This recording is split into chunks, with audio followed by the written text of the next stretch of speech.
welcome everybody to Dying with Dignity's 5th End of Life webinar.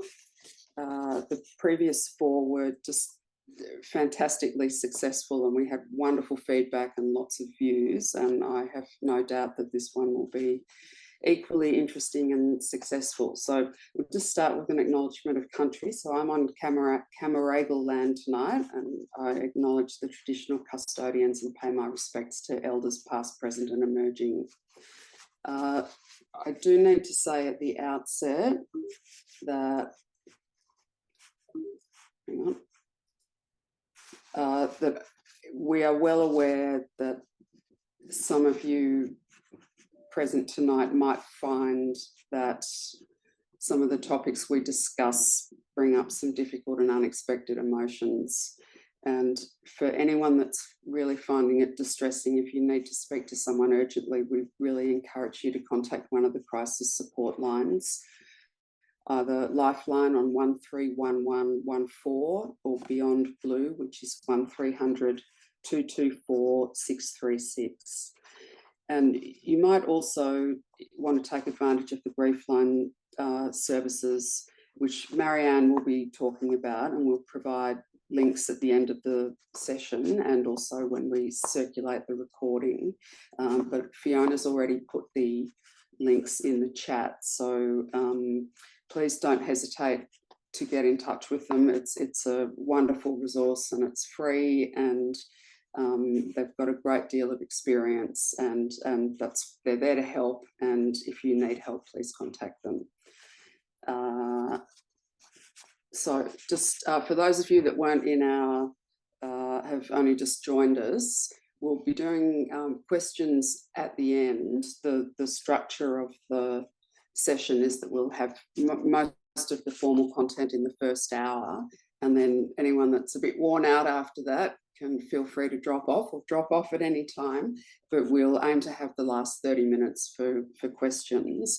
And we'd really love you all to put some questions in the chat. So for those of you that don't know about the chat, if you look either at the bottom of the screen or the top, there'll be a toolbar, and if you press the chat button, it will open up a box that you can put your questions in, and you can also read the ongoing questions from other people and the responses that some of you will be putting in, and also Fiona and Ruth. If Fiona and Ruth can give a wave, they will be responding to questions, but also collating the questions so that we can ask them, gather together the themes and ask sensible questions of our presenters at the end.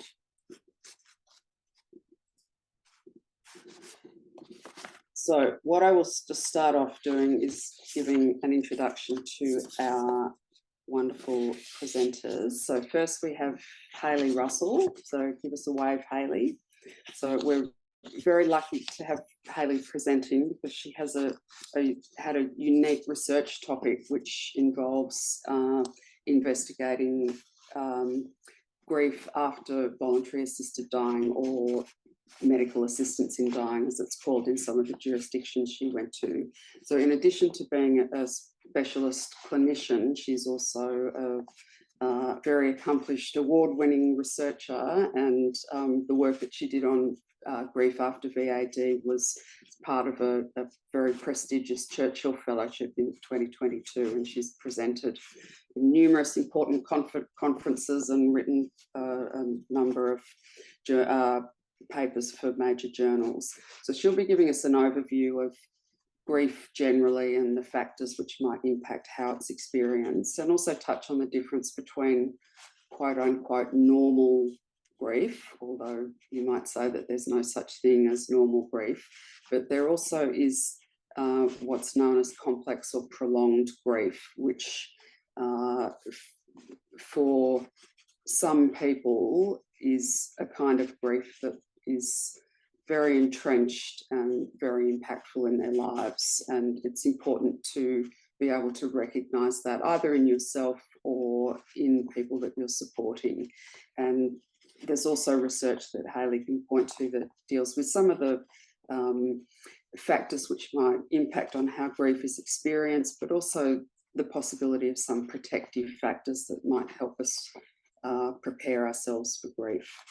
So then our next presenter is Marianne Bowdler, who I indicated earlier is from Griefline. She's the Clinical Services Manager, and the Griefline service is for anyone across the country who's suffered the loss of a loved one, whether it's through voluntary assisted dying or otherwise. We've been very lucky that they have partnered with Dying with Dignity Victoria to put together some grief after VAD support groups, and they've piloted 4 of these groups, and Marianne can give us an overview of what they've found coming out of those support groups, and also her experience of dealing with grieving people from the coalface, because the counsellors at Griefline are talking every day to people who've suffered a bereavement and really have a very intimate feel for the experiences that people are having. So next I will introduce Jane Nosworthy. You can give us a wave as well, Jane. So Jane is, in addition to being a board member of Dying with Dignity Victoria and a lawyer and a trained social worker, she has a personal experience of supporting someone through the VAD process, and she was one of the instigators of the pilot study between Dying with Dignity Victoria and Griefline, and she's participated in these VAD support groups as a co-facilitator and also provided one-on-one peer support. So we're in great company and genuine experts, which is just marvellous. So let me just have a, whoops, I'll stop sharing for the moment.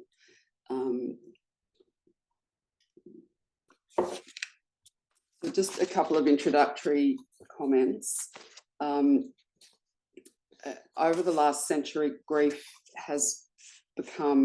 and death have become medicalised in our Western society, but the truth is it's not a medical event.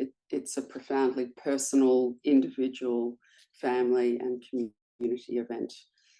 And in the days when we cared for our ageing and dying at home, family and the community were involved in that process, and death was something that people were much more familiar with, and there were more rituals and knowledge about when and how people were grieving, and more community support for people who were bereaved. These days, people are more likely than not to die in hospital or a nursing home. In our earlier end-of-life sessions, we've talked about the impact that this can have on the experience of the dying person, but it also has a significant impact on the experience of those left behind. There is no right way to grieve. There's a lot of myths and misconceptions about grief, especially the notion that you will experience grief in a certain way. We know that it is unique for everyone, and it's impacted by multiple factors. Now, the 7 stages of grief are perhaps a useful theoretical tool, but perhaps not particularly helpful for the grieving person. I saw the comedian Hannah Gadsby a few months ago, and she is not one to flinch from talking about controversial issues, and she spent some time talking about the death of her father. And she said, the first stage of grief is admin. And I think that will resonate for a lot of you. Has anyone else been traumatised by Telstra or dealing with the Commonwealth Bank? On a serious note, those sort of things can make grief worse. The last thing you want when you are exhausted from caring for a loved one and terribly sad about their loss is to be arguing with a bureaucrat or someone at the end of the phone at a call centre about transferring an account or the registration of a car. We may do another webinar on those issues of what to do after someone dies. There's obviously, wills and things like that that people are a bit more familiar with, but often the logistics of what needs to be gone through. I think sometimes having an awareness of that and being able to prepare to the extent that you can make the process an awful lot easier. So I will stop talking now, and I will hand you over to Hayley, who has her own slides. So I'll leave you in Hayley's hands for the next little while. Thanks, Hayley. Thanks so much, Penny. Thank you for the introduction and the comments. I'd really like to reiterate the acknowledgement of country and just let you know that I'm calling in from Victoria. So Wurundjeri people of the Kulin Nation are the traditional owners of the land that I'm calling from. Also, thank you, Penny, for mentioning that the work that I'll talk about today stems from a Churchill Fellowship that I was fortunate to receive in 2022 and complete in 2023. So a really big thanks to the Churchill Trust for recognising voluntary assisted dying as a new issue in Australia and putting some backing behind that issue. So you can see here that I'll talk a little bit about the experiences of preparedness, the double-edged experiences that people have after voluntary assisted dying. As Penny mentioned, my background is in research a lot in psychosocial impacts of cancer, but I'm also a practicing grief and loss counsellor working in community palliative care here in Australia as well. Would also encourage you to look after yourself through this session. Anyone who's been on this planet for any amount of time has experienced loss, so it's really good just to notice how this impacts you. Do think about questions, do think about comments that you'd like to make, because we'd love to have some time to address those as well, which we will.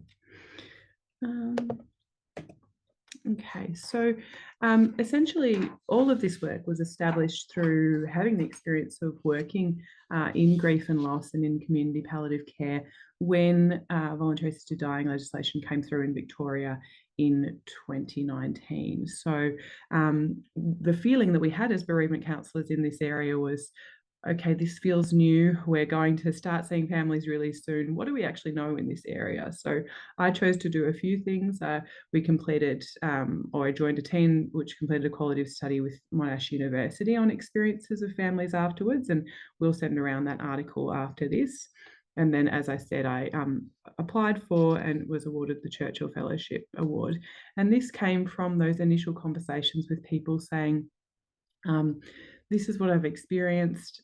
I would like some support, but I went to a psychologist and the psychologist didn't even know what voluntary assisted dying was. So first I had to explain that, and I didn't feel that was the right person. Or I went to go to a support group, but then I realized, oh gosh, my husband's going to be the only person who's died this way. Will I feel in the right place in that support group? So there was a real need that we were picking up. So the first thing that I would like to do, and which the group has asked me to do, is just briefly speak about grief in general. So our approach in grief and loss these days, as we were just talking about, this has changed a lot over the years, is that grief it can be really difficult, but it is also a natural part of our experiences as humans. So if we love, we grieve, and that there is a whole lot of normal reactions that we can experience. Sometimes they don't feel very normal when we're going through them, but having that impact of a lot of different feelings, a lot of different thoughts, physical aspects of grief, social impacts, all of that is really understandable in the context of experiencing something huge, experiencing a really huge loss. And it's a significant range of grief reactions, which is different for everyone. So this idea of not seeing it as pathological, not seeing it as, oh gosh, you burst into tears, it's a few months down the track, there must be something wrong, can help normalize and validate and help people to understand their own grief reaction. Something that's happened in the last few years is that versions of a more complicated version of grief have been included in the diagnostic manuals in both America and Britain. So what this does to an extent is in, for instance, in the US, where it's very hard to get healthcare, it might let people get some psychological help if they would like grief counselling. The controversy, I guess, in grief and loss circles is that sometimes it can frame grief as something that's not normal. It's important to keep in mind that if we talk about a complex reaction, what we're talking about is profound impacts to functioning. So not being able to work, spend time with family, do the things that you need to every day for a significant period of time. So beyond 6, beyond 12 months, and feeling and experiencing these things at the same level, even a long way down the track. So this is not, I feel teary when I think about my mum down the track. This is really profound impacts on functioning. And really important to remember with all of this is that if we know that things can be complicated for a group of people, it's probably, we think, maybe 7%, maybe 10% of people, and the vast majority will navigate their grief in the best way possible with the support of friends and family and the community around them. So just to add a little bit more context before we get into voluntary assisted dying specifically, these are the kind of things as end-of-life care professionals and grief and loss professionals that we look at to say, if someone is experiencing these things or many of these things, they may have a more complicated experience. Not they will have a more complicated experience, because people can have these factors but be coping well, be well supported, but they're things essentially that we look out for as end-of-life professionals. So some of these things will be really obvious. So if there has been mental illness previously, if there's family violence, if there is social isolation or financial issues, that can impact your grief experience afterwards. Also, if the relationship, so if there's conflict in the relationship with the person that's dying or that's died, or if there's a really dependent relationship, that can impact as well. If there's substance abuse, we're often really interested in previous experiences of grief as well. So if someone is saying, my other parent only died 6 months ago, or even if they're talking about a loss or a death which was many years ago, that can be important and impact your experience now. And then the nature of the death as well. So we look at any ideas around if there was dissatisfaction with the health services, if there was a suddenness or a trauma to the death. It's really important to say here that that's not a suddenness or a trauma from our perception as health professionals. It's from the family's perception. So we could know all that we want about someone having a terminal illness. That doesn't mean that the process itself isn't traumatic for the family. That's about how they perceive that. So that's really important to remember as well. So to go a little bit more specifically into voluntary assisted dying now, we are starting to accrue information. So if you think about the fact that some jurisdictions around the world have now had some version of voluntary assisted dying or euthanasia for 20 plus years, we're starting to accrue some information on what might impact people specifically after voluntary assisted dying. So this is a bit of a summary of a really great study, meta-analysis of a whole lot of studies that have been done over the last 10 years or so about protective factors and risk factors with medical aid in dying particularly. So I love this because it also points out the things which can be protective and can help people in their grief experience, as well as the things which can have the possibility of making it more complicated. So the things that this analysis identified as protective were that the family felt that the place of death was able to be chosen by their loved one and by themselves.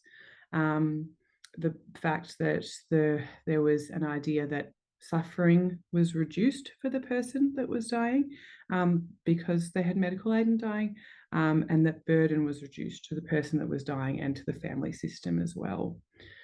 The sense that that person had control or autonomy over their own death, lots of these ideas I'm sure you've spoken about in previous webinars. That family's ability to support the patient's wishes was really important as a protective factor afterwards, and their sense that they were more prepared for the death. In terms of risk factors, what they picked up from the meta-analysis was that if there was ambivalence from someone, so at different times they felt, is this the right choice for my loved one? Is it not? I'm not quite sure how I feel about it. That could be complicating afterwards.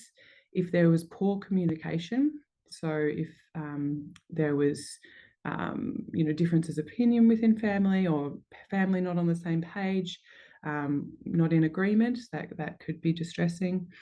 If there was poor social integration, so social isolation and stigma. So we'll talk a little bit more about stigma in a little while. But if there was a perception of that, that was a risk factor. If they didn't feel prepared for that death, so the opposite of that protective family factor, if they didn't feel prepared for that. If their perception was that the fact of medical aid in dying meant they had less time with that person who was dying, and if there were moral problems, if they had a moral objection to medical aid in dying. So that starts to give us some ideas around what can be helpful factors and what can be risk factors involuntary in that. So I'll just say a little bit more of previous international research. So prior to now. So there have been quite large studies, which is fantastic, and these are mostly in the Netherlands, in Belgium, a little bit in the US as well. Two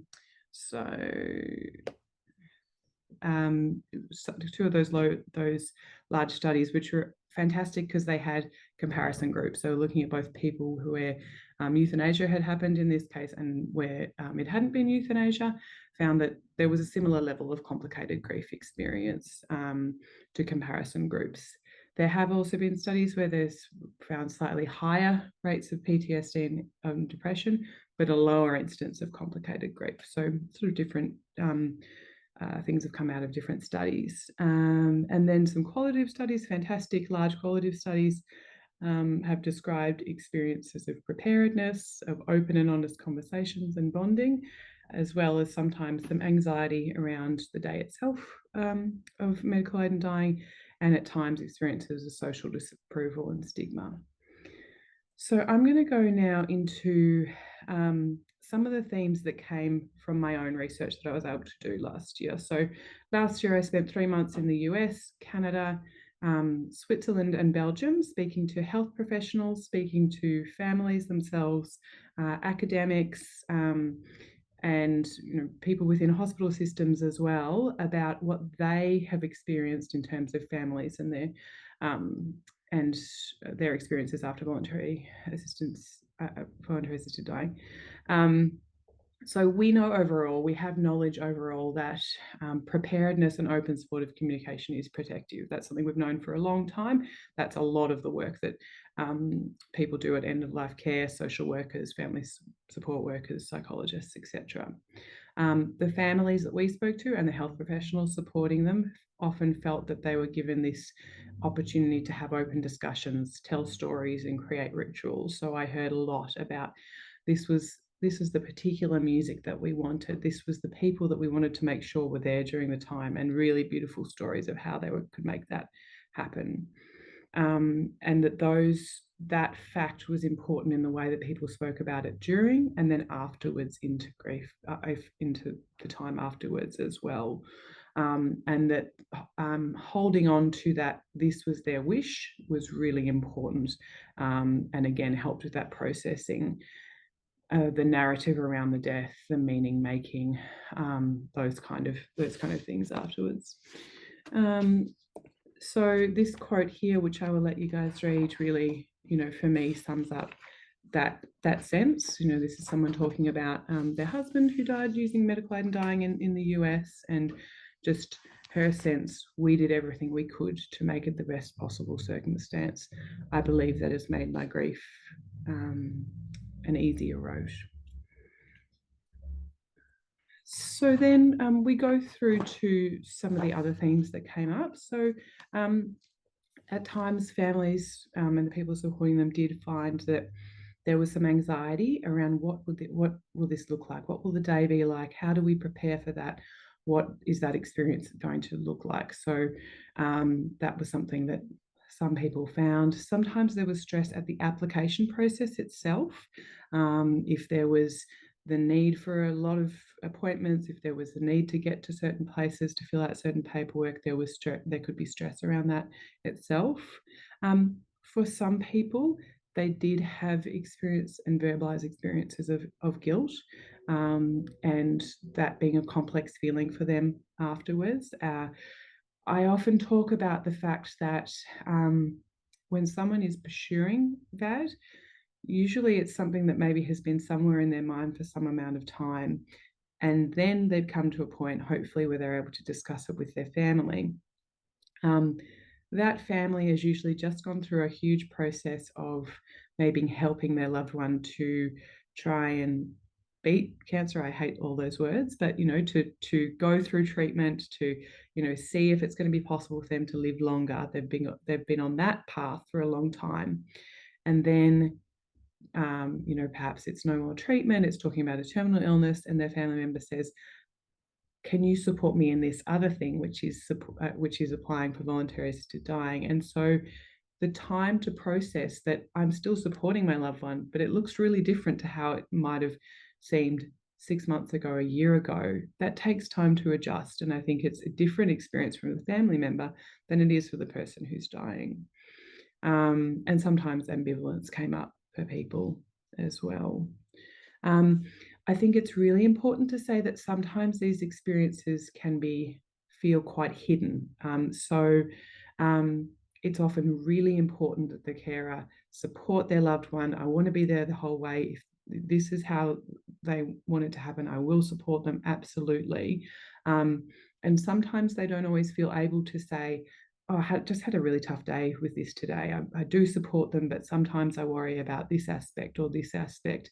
Because we're also working in a system and a legislation where this request and the application has to come from the person who's dying. They have to be at the centre of this, and that's how it should be. Sometimes the family support can fall to the side a little bit. So this is to encourage, us to, stop sometimes and think about, all right, what does this whole family system look like, and how can we support everyone here? So these are some experiences of people who did have that ambivalence and that worry. So, this person talks about a wave of guilt. I felt as if I killed my dad, even though I know I didn't. So, a feeling and a cognitive response as well. Made was his choice. We're all okay with it. This choice, I decided to be the person for my family and to honour my dad's wishes. So mixed feelings.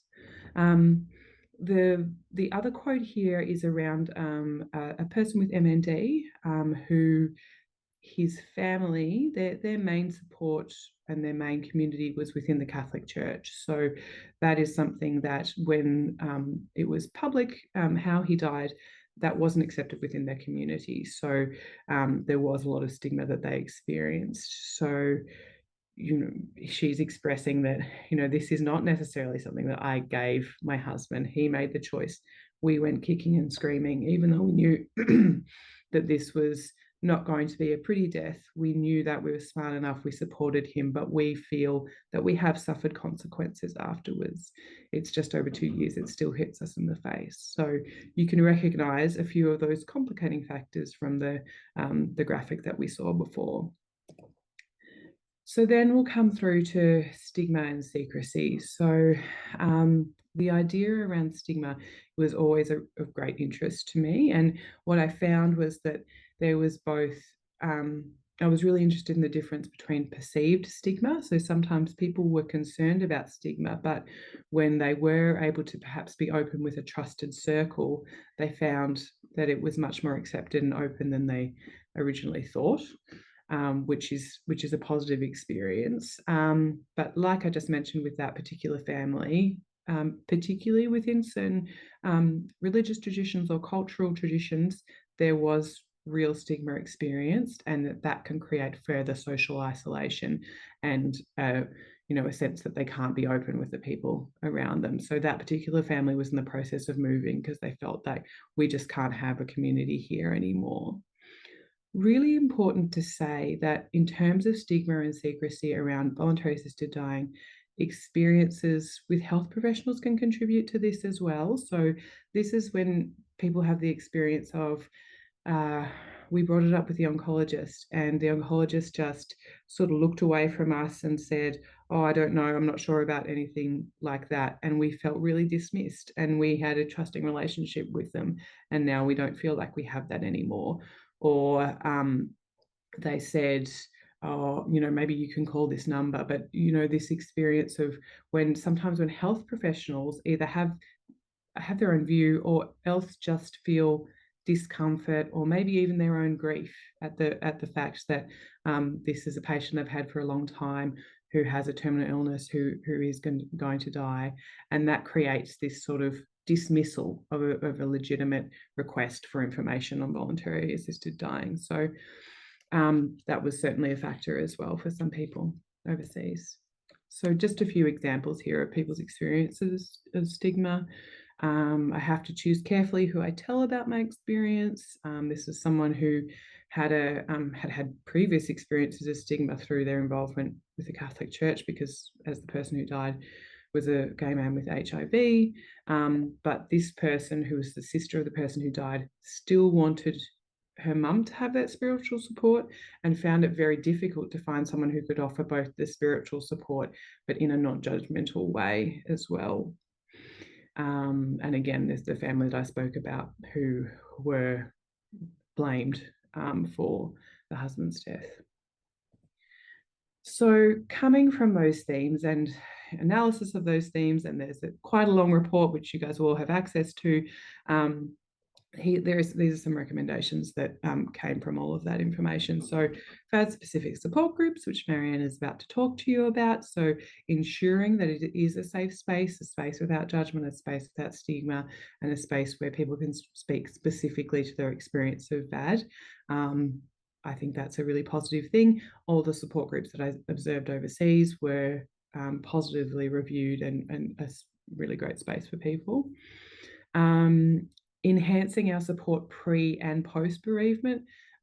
So whether that's through navigator teams or in community palliative care, to say we start this early, we create really good rapport with families so they feel that trust, and then that extends into bereavement afterwards as well.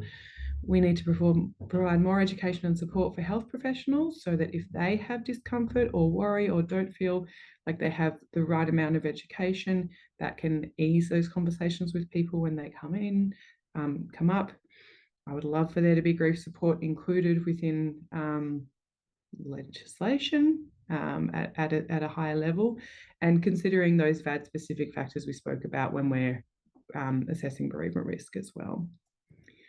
And just to briefly say that, in the future, there's room for a lot more research about, so longitudinally, so beyond just, the first 6 months of the first year, what are people's experiences into the years afterwards of their grief after voluntary assisted dying, and also if there are differences between, what we would call in Australia physician assisted voluntary assisted dying or taking the substance yourself. Are there differences for grief experiences afterwards? So that's about all for me. That's some references, and I would love to hand over to Marianne to speak more about some practical supports. Okay, well, thanks, Hayley. So Marianne, do you want to pop your slides up? And I do, I'll try. Okay, while you're doing that, I just wanted to ask Hayley one very quick question.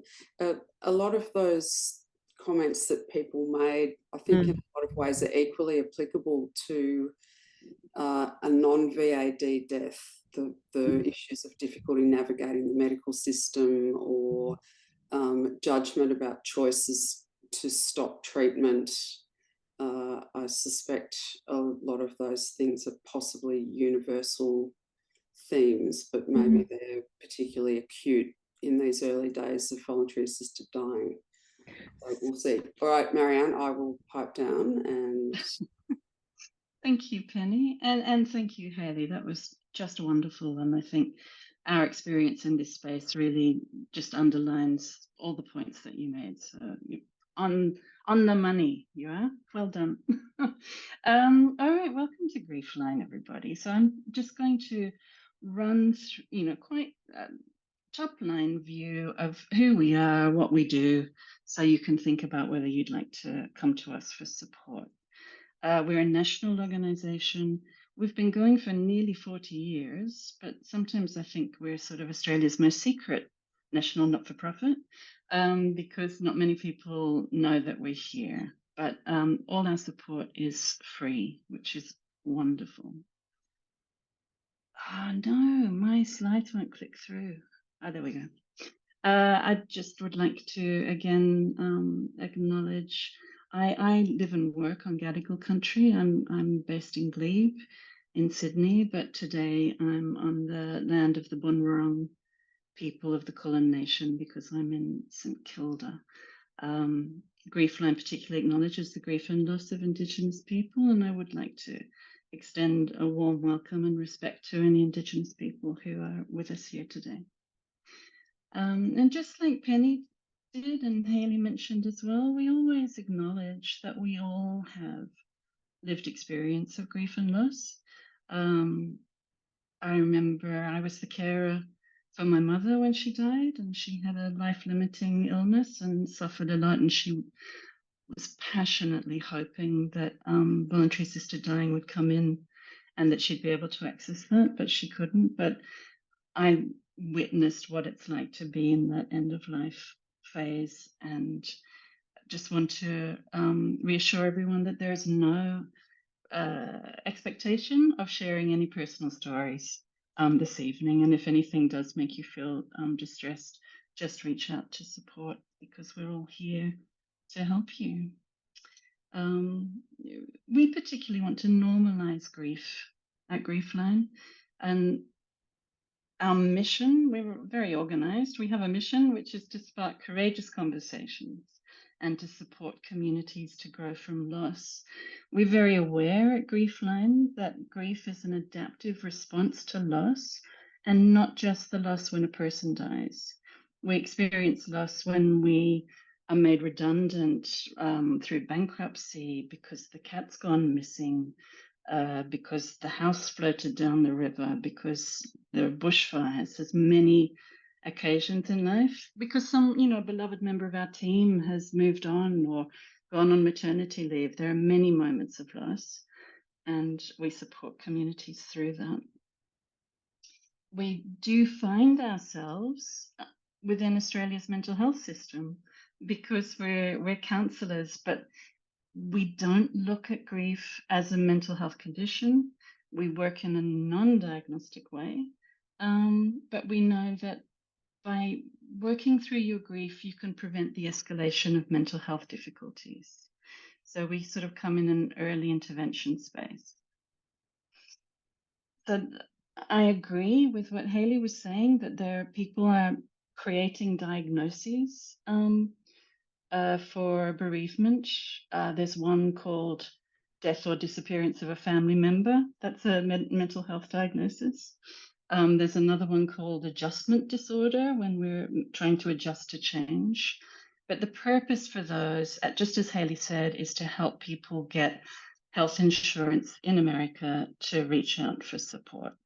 We don't need that so much in Australia because we have free bereavement counselling, especially through Grief Line. We are, however, full members of Mental Health Australia as a way of having those conversations and making sure that at the top line level in government, everybody understands grief is a normal human experience. It is not a mental health disorder. So we work together as part of Mental Health Australia to have that message come across. If you go on Health Direct for information about grief, it comes through to Grief Line. And a very important part of our work is being members of Ending Loneliness Together. because we have a telephone helpline, and what we hear alongside the stories of grief are just stories of unbearable social isolation. So an important part of what we do is about being a place for connection. We are, because of COVID, when everybody shifted over to digital mental health, the federal government realized we don't have safety and quality standards for digital mental health. So this is very new that this has come through, and we went through a big process to be accredited so that all of our model of care and our cybersecurity and everything has been rigorously gone through, so that you know, if you come to us, that we're meeting which is important, really, isn't it? Digital mental health standards, even though, as I sit here, I'm telling you that we're not mental health, but we sort of are. Okay. We had a lot of internal conversations about what our values are.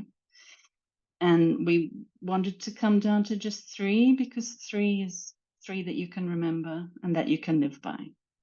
So we want to have courageous conversations. We want to have courageous conversations in the voluntary assisted dying space. We're here to connect with you and for you to be able to connect with each other in groups. And we're very much driven by compassion. The reason that we joined forces with Dying with Dignity was because Dying with Dignity came to us and said, look, people are really struggling and suffering through their bereavement. And then that suffering is a sort of a stimulus for us, and our response is compassion. And some people think, oh my God, don't you all get compassion fatigue? How can you sit in this sad space? But we don't. We look at compassion as I say, the stimulus response mechanism. We perceive suffering, we are overwhelmed with compassion, and then we connect with people, and that just fills our cup and makes us feel good as an organization. Right, we do quite a lot. So we have the online telephone support. Our website has amazing resources, and you can spend, we have more than 10,000 people every month coming, looking at the downloadable fact sheets, going on the online forums, and then we have our support groups and we do training. There's a lot, really. And I'll go through it a little bit. So on the website, up the top, we have an accessibility banner. This is new for us. We're very excited. When you click on that, it opens up a toolbar, and that allows you to change the font size, but also the font itself. If anybody has dyslexia, they can change it to a weighted font. You can change the language, and you can change the size, you can change the colors. It's just to make it, if you're slightly visually impaired, you can have the whole website recited to you. And if you're dyslexic, you can put color screens and things. So because of this toolbar, the whole website can be translated into 100 languages. And of those 100 languages, 50 can be audio spoken. So it's really important to us that we are accessible. There's also other, if you're neurodiverse, there's ways of masking the content so that you can focus a little bit better. It's just ways of making the website really accessible to everybody, whether that's visual impairment, language, or neurodiversity. So we're funded, as Penny said, we're funded for our bereavement counselling in New South Wales by the New South Wales Ministry of Health, and we're funded by the Commonwealth Government for our helpline. And in Melbourne, we're funded by South East Melbourne PHN. We do a program with the Victorian Police, where the police attend a death and the police worry about the family, and then they send them to us. Okay. We also have some grants and donations, like every charity. We always need more. And we're trying to develop a training and education arm so that we can be a little bit self-funded, a bit more robust. We're going to share these slides with you, so I'm not going to talk about our training program, but you can have a look at that later. Right. So why do people reach out and connect with Griefline? Obviously, bereavement is one such reason, but it's not the only reason. As I mentioned, people reach out to us because they're feeling lonely or isolated. And of course, loneliness is not, again, we don't pathologize loneliness. It's everybody. That's a normal human experience, just like grief is. It's a cue to say, I really should connect with people. Social isolation is crippling. Loneliness is a normal part of your day, really. There are living losses. That can be things like when you lose your house or your job or those things. Nobody has died, but the loss is very real. And I never like this word, but anyway, anticipatory grief, which, as we know, in the voluntary assisted dying space, it's that moment before the death when we know that it's coming, in palliative care as well. But a very important reason that people connect with Griefline is loss of a pet. Our number one downloaded fact sheet is for loss of a pet. And we work a little bit with Sunset Vets, who work with dogs who are in palliative, not just dogs, any pet who's in palliative care. So now that our animals are considered more part of our families, when they go into palliative care, it's a very similar response to when a family member does. I loved what Penny said about the first stage of grief is admin, and it certainly is. And we do have a death admin guide. And then again, I won't go through all of this because we'll share the slides and you can have a look. We have a great ebook on how to support a grieving friend. Yeah. Right. Okay. What support might you want realistically? Some people, not everybody, but some people do like the online space, and we do have online forums. These are helpful because, I mean, if you're like me, when you're grieving, you're probably not sleeping. And we do see people coming on the website at 2 or 3 in the morning and just wanting to read what other people have posted. Not everybody wants to post something, but it's just really comforting to read what other people have said. And what we have found is that people, on the virtue of it being online is that people right across Australia who would never ordinarily meet each other can meet on the forum and share their experiences. And people share, recipes, music. This song means a lot to me. This book is great. I saw this great thing on Netflix. There's a lot of peer support, which is very, very valuable, and it's helpful to help other people through what you're going through. So here's a testimonial of someone. I joined this forum to connect with others, maybe even sort of journal, because I know even if you don't receive replies, there are people sitting at home reading and silently wiping their tears alongside us. It's a beautiful moment of connection.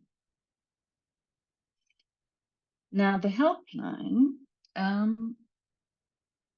which bizarrely, for some reason, I don't actually have the number here on the helpline slide, but we have put it in the chat, but it's 1300 845 745.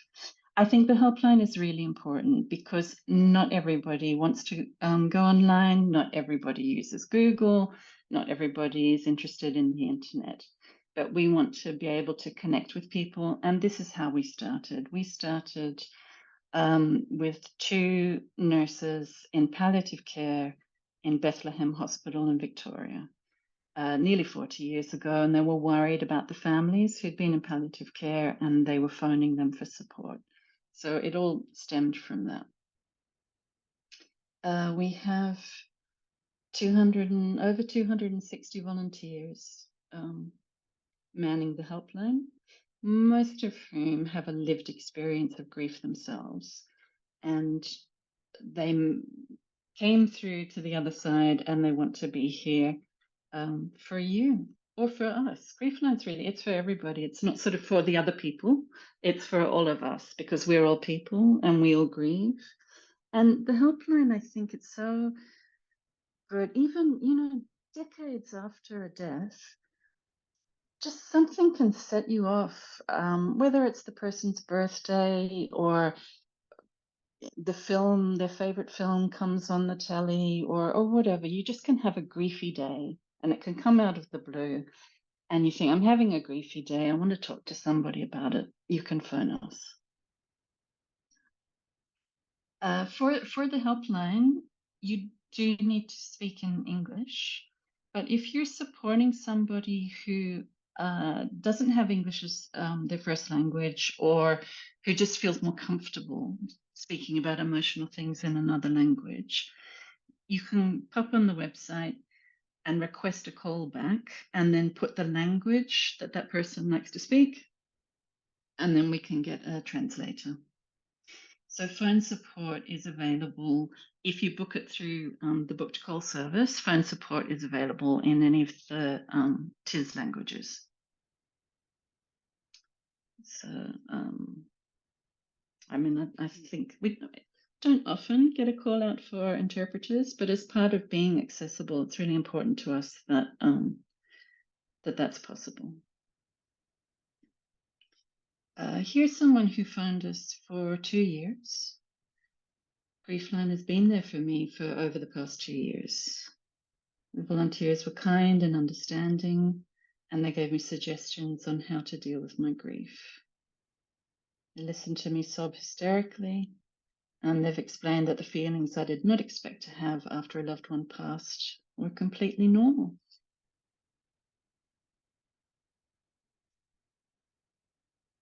Okay.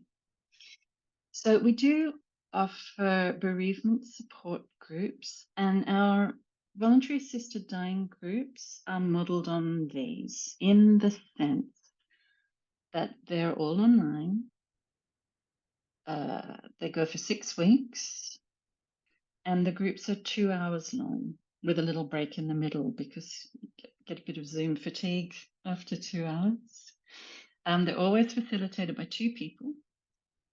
So what that means, if one person becomes a bit overwhelmed or drops out, one person can stay and facilitate the group, and the other person can, just phone the person who dropped out and just check if they're okay. You don't need a mental health care plan. You don't need to go to the GP. You don't need a diagnosis. You just go online and sign up if you're over 18. The bereavement support groups are a little bit different to the helpline and the forum, in that it can't be for the loss of a pet, or it can't be for bankruptcy or other losses. It's funded just to be around bereavement, for the death of a person.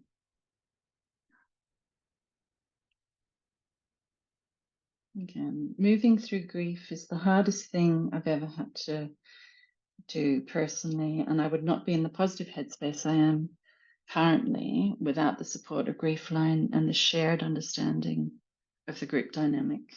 Bereavement groups are really, really wonderful, I think. I mean, oftentimes a person would do better to come and have some individual support, or maybe have individual support first and then move into the group space.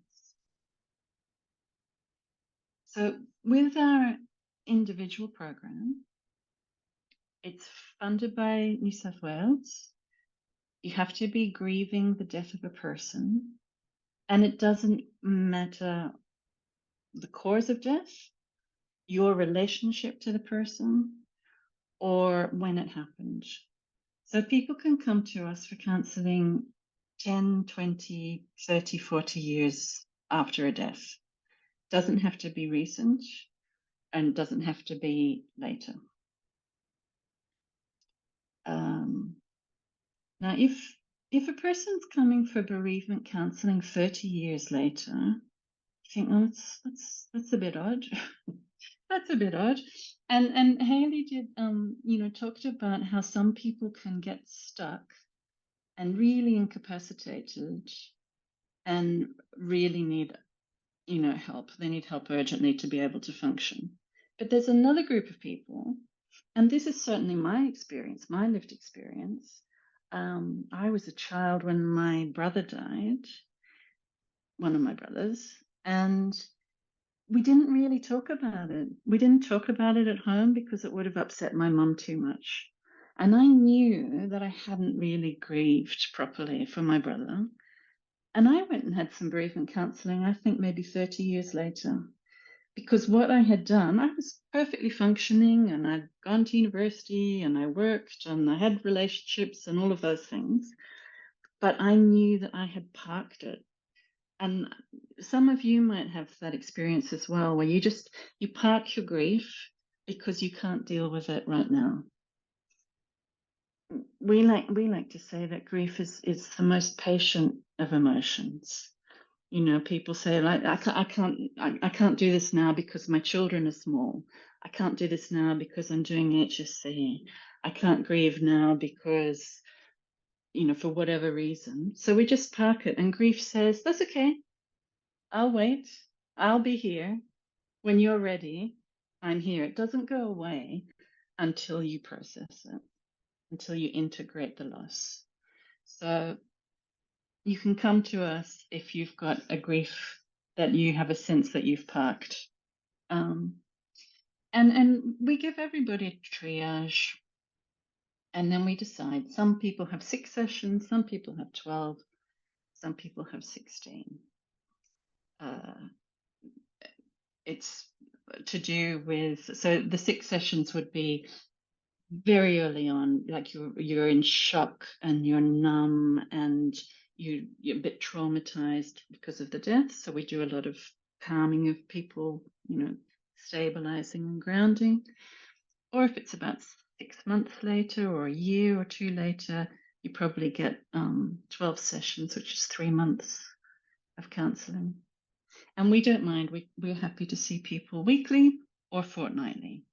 So 12 sessions would be 6 months. People can come for 6 or 8 months. Anyway, I'm just talking nonsense here. I've popped in this slide because we're going to share the slide deck and you can have a read of it. This is just to say that because we're non-diagnostic, we're not working at a level of care 5. The levels of care are established by the federal government. And level of care 5 is for people who are in an inpatient psychiatric ward. We can't do that. We're just a bereavement service doing digital counselling. Okay. So that's part of our triage, is establishing if a person is in the right place where they need to be. We don't work at level 4 or level 5 because we can't monitor medications and run a multidisciplinary team. We do counselling at level 1, 2, and 3. But you can have a read of that later. That's just to reassure people that if you come to our group, it's just going to be people at level 2 and 3 who are feeling sad. And it's not a mental health service at that acute care.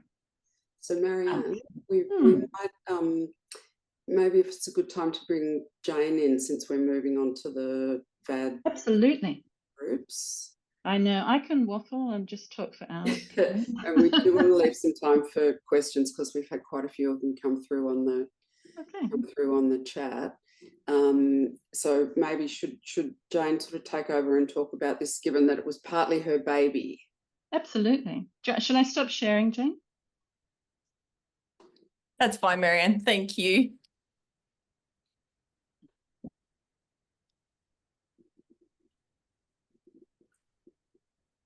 Hi, everyone.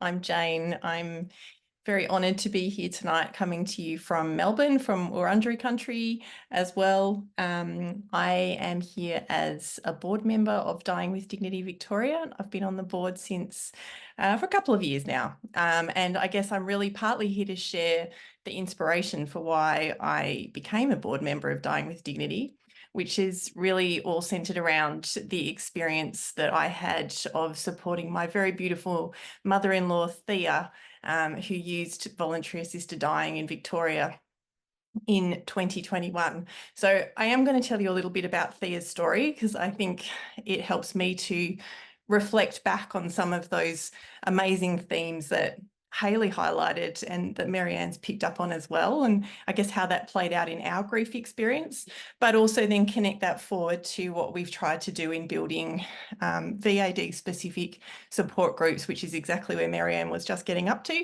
and what that kind of experience said to me about what might be needed in this space. So I'll start off with Thea. Thea, my fabulous, wonderful, delightful, incredible mother-in-law, who I loved deeply. She was a very strong and fiercely independent woman who came to Australia from the Netherlands when she was quite young, lived here, built an amazing life here, had a beautiful boy who then became my husband. I admired Thea incredibly for the strength that she showed when she was diagnosed with Parkinson's disease initially, not long after she retired. And I know how much she felt that she was robbed of that chance to really enjoy her retirement as she began to experience increasing symptoms from that. Over a few years, though, it became apparent that perhaps Parkinson's wasn't quite explaining what was going on for her, as her mobility gradually began to get worse and worse in quite particular ways. And ultimately, in 2019, she was diagnosed with a very unusual and quite rare neurodegenerative condition called corticobasal syndrome, which left her cognition intact, but her body gradually succumbing to the ravages of that disease. And for a very fiercely, strongly independent woman, it was unacceptable to her to find herself in the position where towards the end of her life, she couldn't even push herself back upright in bed when she'd slumped sideways. She'd been a member of Dying with Dignity for a long time, and so it did not surprise us one jot when she announced that she would like to pursue voluntary assisted dying. And to be honest, we just felt very fortunate that she had that option in the time and place that she lived. I remember printing out the consumer booklet so that she could hold it in her appointment, because even then her speech was starting to decline. Even though her cognition was intact, her speech was being affected by her disease.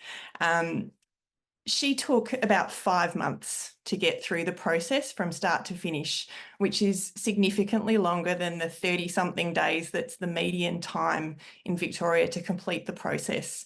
And I, on reflection at the end of the process, knew that was because she lived in regional Victoria, in an area with very few people who could assist her. She lived in an aged care facility at the time where the 2 GPs servicing the facility were both conscientious objectors to VAD. And so it took a very, very long time and the persistence of my incredible sister-in-law to actually find a doctor to assist her, to receive that first request that she made, and to help her through the process. I saw how the process of seeking VAD really affected her quality of life, even in that last period of her life. As determined as she was, having to trip up and down 2.5 hours from Melbourne in the back of an ambulance was incredibly difficult and distressing, because the telehealth laws prevent us using telehealth for assessments. I remember one such occasion, she came up to Melbourne and she had experienced delirium on the way, and so she ended up having to be hospitalised before the assessment. So those kinds of hiccups in the process, you know, it struck me. I was like, why does someone have to go through this? That doesn't seem like something you should have to do in 2020's Victoria. And so I was clocking all of that away as we went through the experience, and knowing that I would want to do something with that in an advocacy sense afterwards. During the process, I guess what we knew is that we were grieving her before she left us. She was, she was with us, but her quality of life was diminishing. Probably on reflection, some of the parts of the process that were most difficult for us were not about the VAD, but actually about COVID and how that impacted at the time. This was early 2021. Melbourne was going through rolling lockdowns. There was a ring of steel around Melbourne. It was very difficult to visit someone in regional Victoria. It was really difficult to support her practically, but we did our very, very best. Even right at the end, she came up to Melbourne to have her have the VAD substance administered to her in hospital because she couldn't swallow reliably anymore. And in Victoria, you can only have a practitioner administration if you're unable to digest the substance by swallowing. And of course, with COVID in full flight, we were initially told, sorry, can't be admitted, elective procedure, which, as you can well imagine, did not go down very well with our family because she was afraid she was going to lose the ability to communicate her decision. And so we felt pretty rushed for time at the end, making sure she got to do what she wanted. But the actual process itself, the VAD process itself for us was peaceful. And I was reflecting on some of the things that Hayley talked about as those protective factors. For us, it was very important that we were helping support her to achieve something that she really wanted, to regain a sense of autonomy and control at the end of life when she felt that was being taken away from her. We were able to prepare for the death.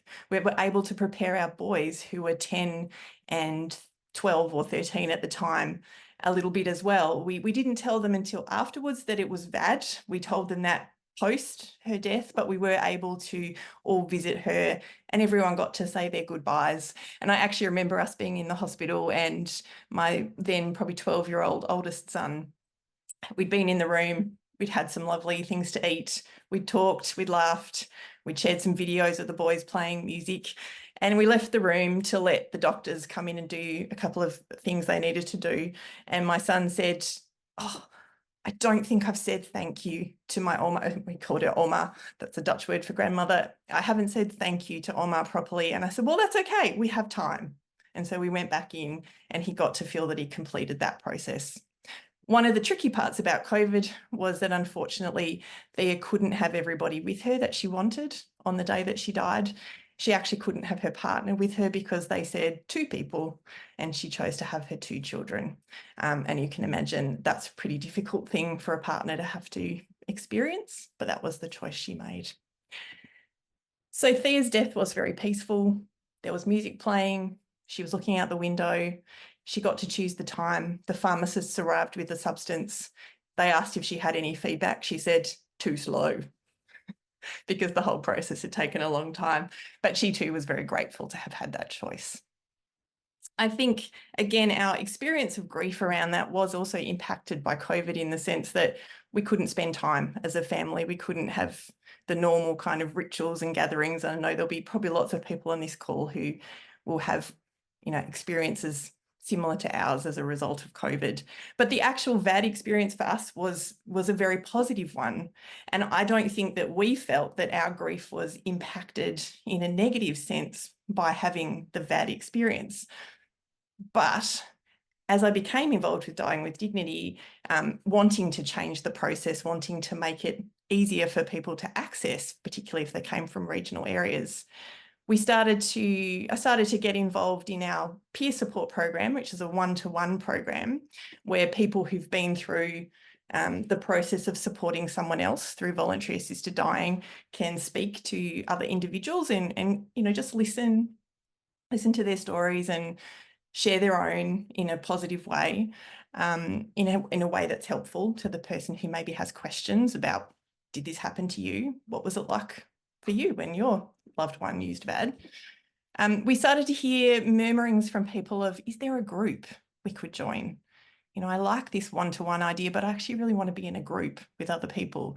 And so we were very fortunate that the kind of worlds collided and Griefline and Dying with Dignity Victoria were able to come together and in partnership create this pilot program of support groups to really bolster the support for the families, the friends, the carers of the people who are going through the VAD process. I've been lucky enough to co-facilitate as a person with lived experience in 2 of the 4 pilot groups that we've had. And so some of my reflections from that, include really seeing for myself the power of people having a safe space in which they can talk openly about their VAD experience with other people who can relate, acknowledging that all their experiences are very different amongst them, but just being able to safely share in that environment, harking back to that theme that Hayley highlighted around stigma, which for many people is incredibly significant. I've heard some horror stories in those groups, people having palliative care professionals tell them that their loved one was copping out by choosing VAD. You can only imagine how that affects someone's grief journey afterwards. We've had about just under 20 people go through our pilot program, which we're very proud of. They've been from all over the place so far. They've been from Victoria, from New South Wales, Queensland, even Western Australia. And that person was supporting someone in Victoria. So there's some real kind of interstate linkages showing up as well. So we're really glad that we're doing it online so people can access it, whether they're in a regional area, rural area, or a metro area as well. We've had men, we've had women, we've had people from all ages and stages of life grieving the loss of, husbands, wives, siblings, in-laws, friends, the whole kit and caboodle so far. They're bound together by the fact that in each case, their loved one has chosen to use that. One of the big themes that for me has come through is the reflections on bravery.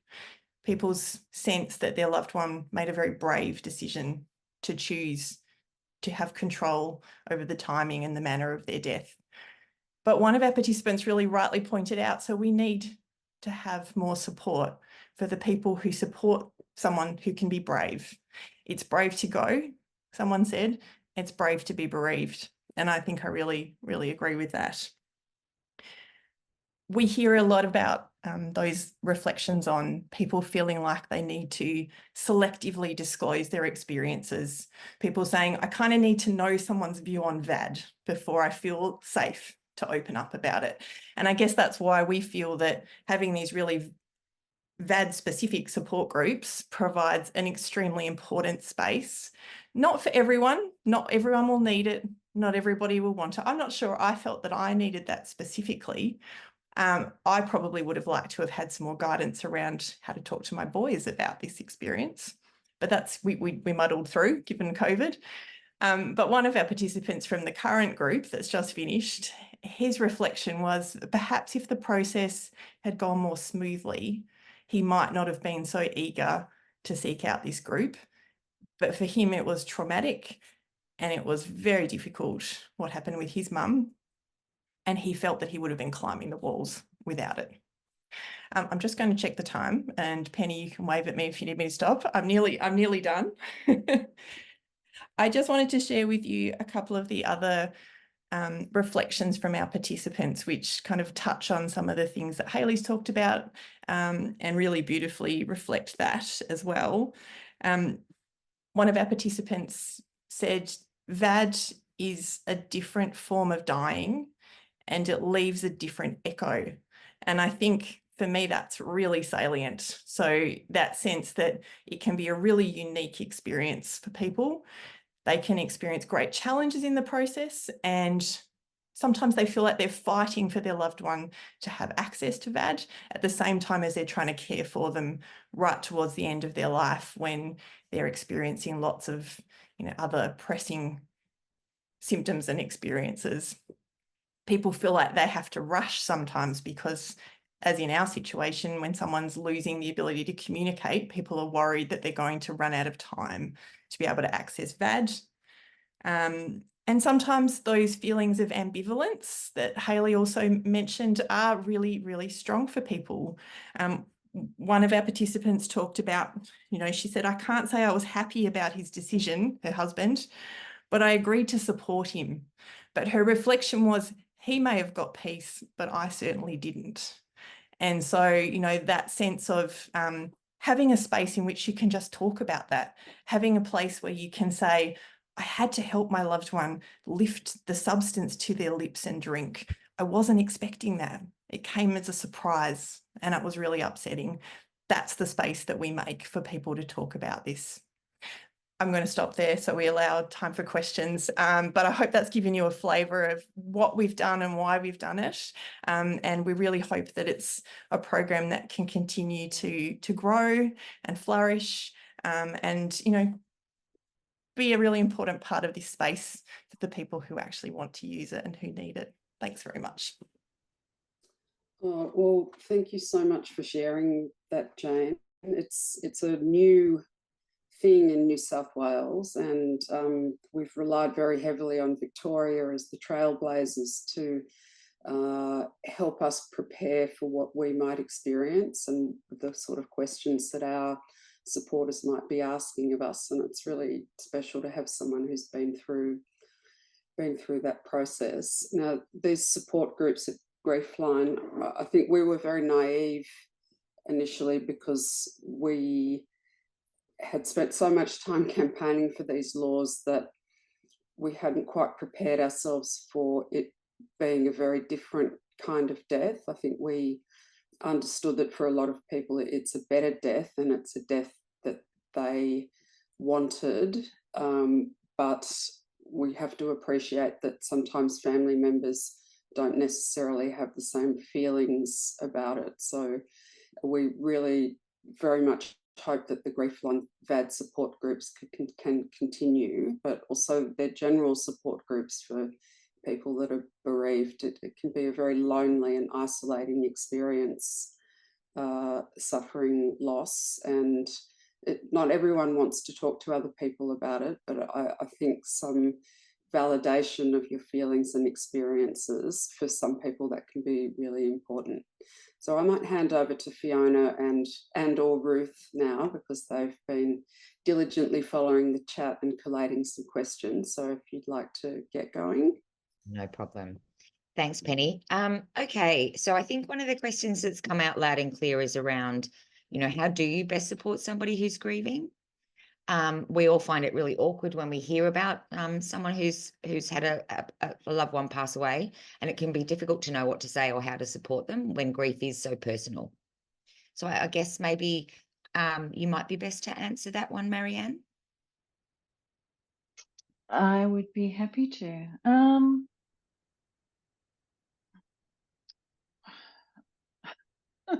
I'm tempted to say I don't know. I don't know. It's so individual. I think what we don't want really is when you think, oh no, I better not say anything, because if I say something, then, you know, they'll cry, and then I'll cry, and then they'll be embarrassed, and then I'll be embarrassed. So I'll just pretend I didn't see them and I'll walk on the other side of the street. Don't do that. Don't do that. Basically, people still need to navigate in the world. It's helpful to just say, is there anything I can do? Do you need anything?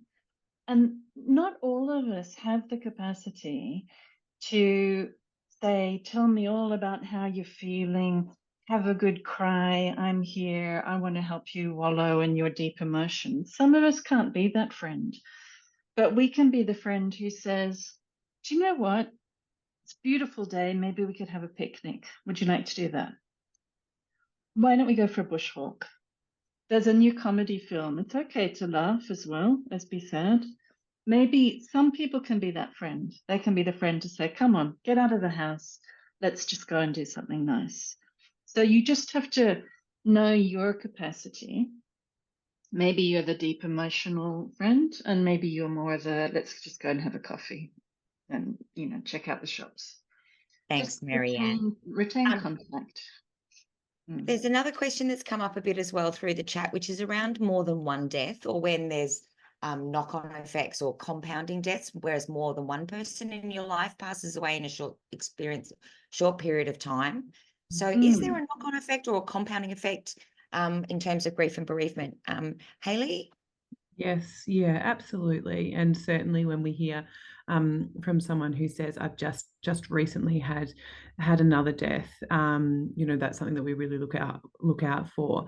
When I am doing counselling with people where that's occurred, one of the things I encourage is to really try and take individual time for each of those people. So if you can spend some time, it's really hard to disentangle, and we may spend a whole session just in the tangle of both of those deaths, but to take some time to say, okay, maybe it's dad and mum that's died.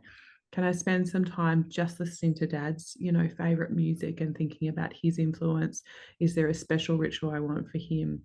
So that you do give each person that sort of time and credit, but know that absolutely things can layer on top of each other, and it's going to feel more complex and more difficult if you have to face another one just after you've just had a death.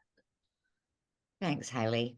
Now, this is a bit more of a generic question, so please jump in if you feel like you have something to say. But I guess it's around how different cultures deal with death. So, our culture, for example, it's still quite taboo to talk about death and dying, and death literacy, as we refer to it, is quite low in Australia. So I guess, have you come across any cultures that do death really well, that can support people through their grieving? I think we all do it differently. So I mean, I say about it, all sorts of grief, like it's not the grief Olympics. Like we wouldn't just like an individual, we wouldn't say, oh, yours is worse or yours is better. But I guess I think about some people who will say that they will talk about their own cultural experience. That's the first thing. Ask about someone's cultural experience rather than assuming. So ask them what it means to them to be from that culture. But they will say to me, well, for me, this is helpful because where I'm from, grandma and grandpa both died at home. We were running around the house as they died, in and out of where they died, and death was just there, and I got it. So I've actually been at a lot of deaths before I had to face this one of my parents. So a bit more of an accepting and rituals around there rather than it's hidden away. So I think there is more openness in other cultures, which can help. I think as well, in the bereavement world, we often talk about the Maori rituals around death are very protective and wonderful and great. And the issue then is what people find sometimes in New Zealand is like, well, we don't need to do anything to support those people because they're sorted, they've got a great culture and they know how they're doing it. And then some people who do need support because maybe their family has sort of contentious relationships and things, they don't get it because the perception is that Maoris do death well. So, has anyone else got any burning questions they'd like to ask while we have Hayley, Jane, and Marianne with us? Anyone want to pop any in the chat? I've got a couple of others, so I'm happy to throw some more out. I just didn't want to hog. I guess around the talking through, have we got any research around what it's like to, any research around the support of being in a support group and talking to other people who are having similar feelings? Grief, as we know, can be very lonely and personal, but have we got any research to support people sharing and the impact of that sharing on their grief and bereavement? Mm-hmm.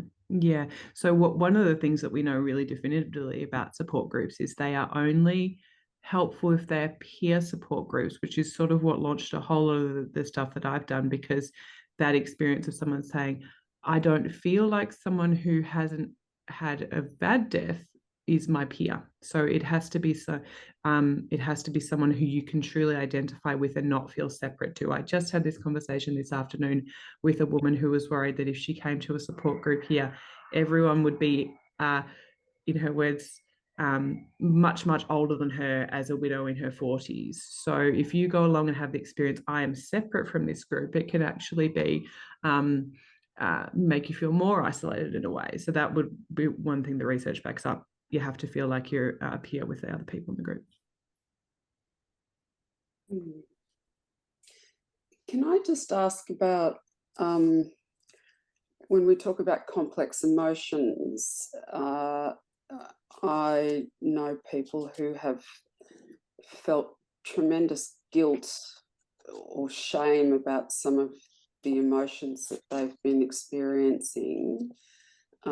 Perhaps they've felt anger or resentment, and I know that that's quite common, and it seems to me it is a natural reaction in a lot of ways, but people don't like to express that. I know, having been the death of my father compared with the death of my best friend in her early 40s from breast cancer, were two totally different grieving experiences. And I did feel a lot of anger after my friend's death, not at her, but about the circumstances of her death and the fact that some of her family members were not as supportive as they should have been. And I know other people have said similar things, but they feel that those emotions are not valid, and they feel very upset with themselves or guilty for feeling them. What would you say to someone who was having that sense that they shouldn't be feeling what they are feeling? I mean, my thought is that if you have those emotions, you have to acknowledge and recognise them and legitimise them. But how would you deal with that in a counselling context?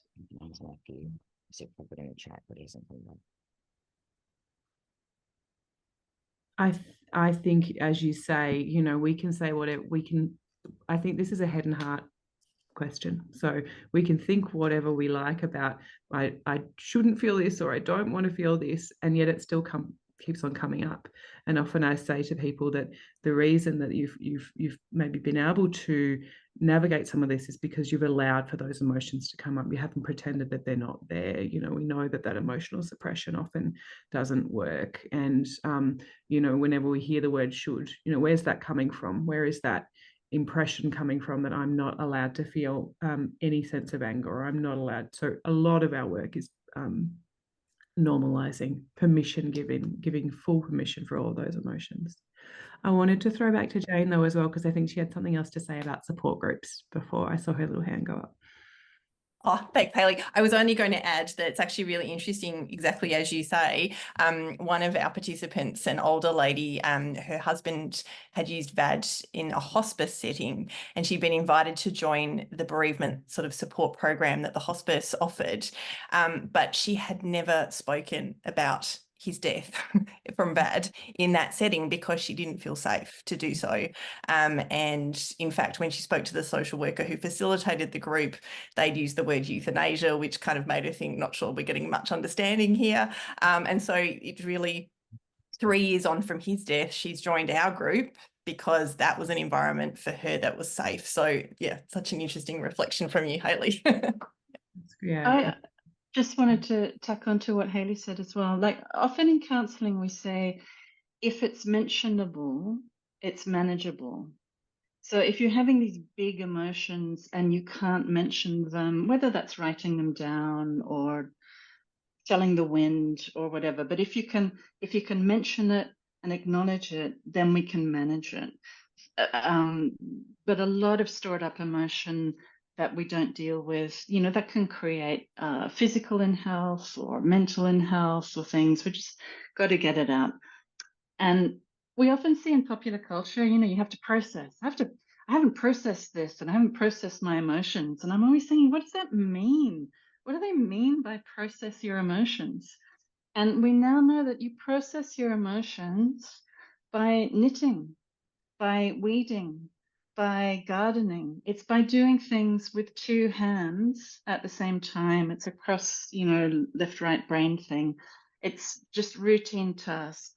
You cannot process your emotion by scrolling through a telephone. You can't do it by looking at YouTube or social media. You have to get off your screens, go for a walk, do some weeding, do some knitting, all of that. And also sleep and dreams. And that's how we can just get rid of all the emotions. Yeah.